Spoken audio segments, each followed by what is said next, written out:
كنت مريض برشح حدا معه بحربة. يا الله كنت آكل مرضى وتفهم كل شوية ماشي كل شوية كركع كان وبلاك بردان يا كمية سلام بالله لابس كنز صوف عم بشرب كاسة شاي شغال دلوفي ولا ترانزف عروس الزعتر. لا انا بجيب بحر ولا شي شغال 6 ايام حرارة زيادة حرارة بردان بس حرارة وشغلات كتير غريبة عم بتصير بالخيمة 60 درجة. حاس حالي كتير عقول هيك انه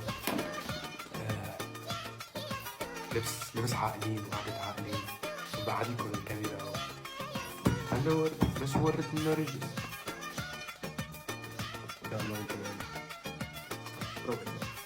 بحس كتير غريب مش كاس الشاي إذا هيك رواق يعني بس مش كاس الشاي هيك كتير غريبة يعني. كم كاس شاي بتشرب في النهار؟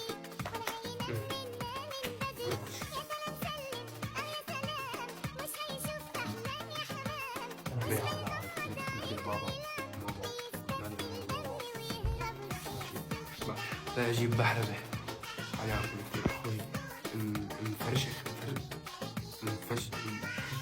عم بحاول الاقي مصطلح انه فبران انفي فرشخ من صعب من كتر مالي برشح كتير برشح. صار لي 6 ايام رجعت من السويد المانيا اول شيء كنت بفكر انه ساعة خلص انا خدمت ساعة بالدنيا البرد انه صاير الشبشب ورينا ما له مصلحة الجواب اللي يلبسون مش هنزل من السيارة